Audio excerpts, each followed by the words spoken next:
Sifat-sifat Allah terbagi menjadi dua. Pertama, yaitu ada sifat yang berhubungan dengan zatnya Allah, dan kedua, ada sifat yang berhubungan dengan perbuatan Allah. Pada kesempatan ini, saya ingin menyampaikan dan memaparkan 3 lagi sifat Allah Subhanahu wa Ta'ala. Pertama, sifat takalum, yakni berbicara. Kedua, sifat sidik, yakni kebenaran dan kejujuran. Dan ketiga, sifat hikmah, yakni kebijaksanaan. Al-Quranul Karim menjelaskan tentang sifat Allah, yaitu takalum, bahwa Allah Subhanahu wa Ta'ala berbicara. Salah satunya adalah dalam surat An-Nisa ayat 164. Allah Subhanahu wa Ta'ala berfirman, "Wa kallamallahu Musa taklima." Dan Allah mengajak bicara Musa alaihissalam. Jika dikatakan bahwasanya takalum atau berbicara itu adalah sifatnya Allah Subhanahu wa Ta'ala, tidak ada yang meragukannya. Yang menjadi permasalahan adalah bagaimana takalum yang dinisbatkan kepada Allah Subhanahu wa Ta'ala ini. Kalau kita ingin mengetahui makna takalum yang merupakan sifat Allah Subhanahu wa Ta'ala, kita perlu merujuk kepada Al-Quranul Karim dan apa yang Allah firmankan dalam ayat-ayat sucinya. Ada beberapa makna takalum. Salah satunya adalah bahwa Allah Subhanahu wa Ta'ala berbicara dalam arti Allah menciptakan suara untuk bisa menyampaikan pesan. Allah Subhanahu wa Ta'ala tidak berjisim sehingga ketika berbicara tidak memerlukan adanya lidah.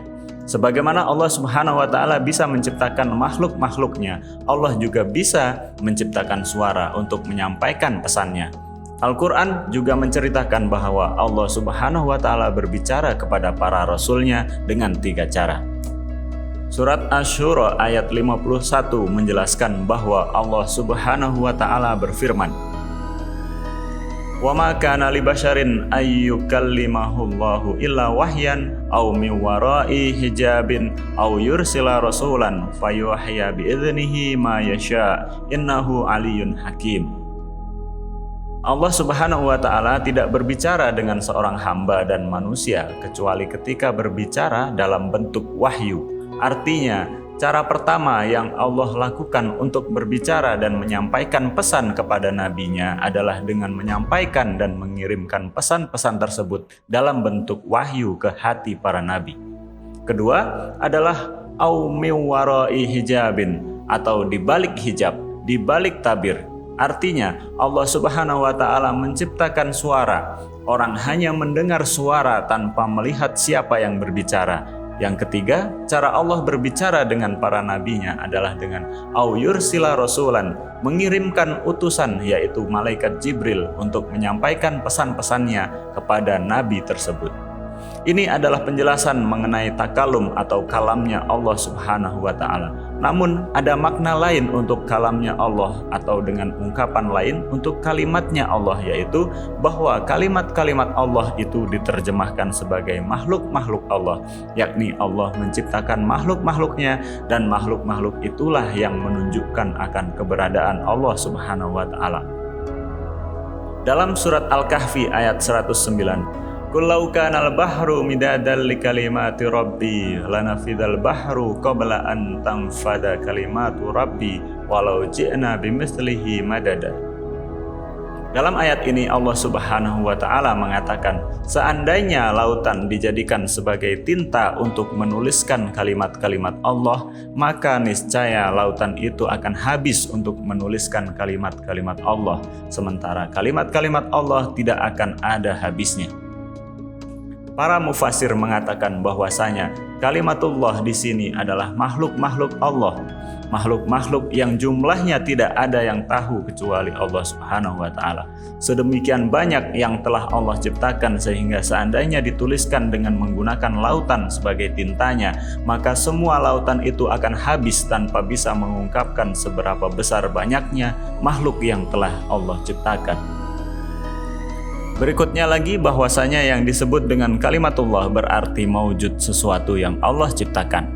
Dalam surat An-Nisa ayat 171, ketika Allah Subhanahu wa Ta'ala menceritakan tentang Nabi Isa alaihissalam, Allah berfirman, "Wa kalimatuhu alqaha ila Maryama wa ruhum minhu."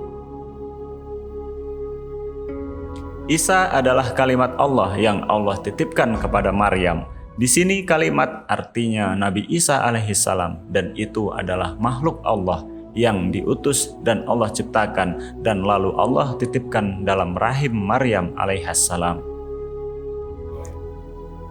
Amirul Mukminin Ali bin Abi Thalib dalam salah satu khutbahnya yang ke-194 dari Nahjul Balaghah mengatakan bahwa ketika Allah Subhanahu wa taala menghendaki menciptakan sesuatu, Dia akan mengatakan kun, jadilah. Maka sesuatu yang diinginkan oleh Allah Subhanahu wa taala untuk terjadi sesuai dengan apa yang Allah inginkan.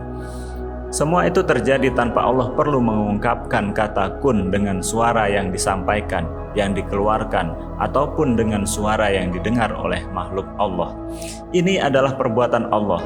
Ketika ada pembicaraan mengenai apakah kalam Allah itu qadim ataukah hadis, apakah kalam Allah itu sesuatu yang baru ataukah sesuatu yang qadim, kita tidak membahas hal semacam itu.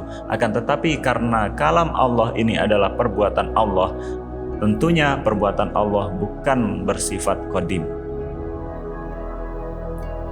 Di awal-awal abad ketiga Hijriah pernah terjadi sebuah tragedi besar di tengah umat Islam.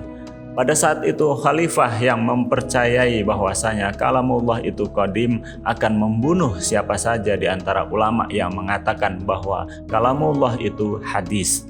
Kemudian berganti periode dan penguasa berikutnya mengatakan bahwa kalamullah itu adalah hadis, artinya baru, bukan qadim.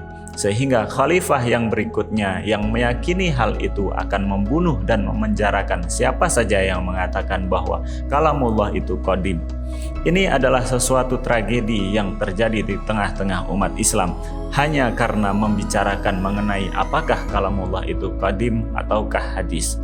Padahal jawaban untuk masalah ini sedemikian jelas. Jika kita mengatakan bahwa takallum atau berbicara atau kalam-kalamnya Allah itu adalah perbuatan Allah, dan jika kita katakan bahwa yang dimaksud dengan kalamullah itu adalah Al-Quran, dan Al-Quran itu yang menceritakan kepada kita tentang kisah-kisah para nabi adalah suatu wahyu yang diturunkan oleh Allah melalui malaikat Jibril kepada Rasulullah Muhammad SAW, yang di dalamnya ada hukum-hukum Allah untuk umat ini, sudah jelas bahwasanya itu adalah hadis, bukan qadim. Kalau kita katakan bahwasanya kalamullah adalah sifat zatnya Allah, maka berarti ia qadim seperti zatnya Allah Subhanahu wa ta'ala.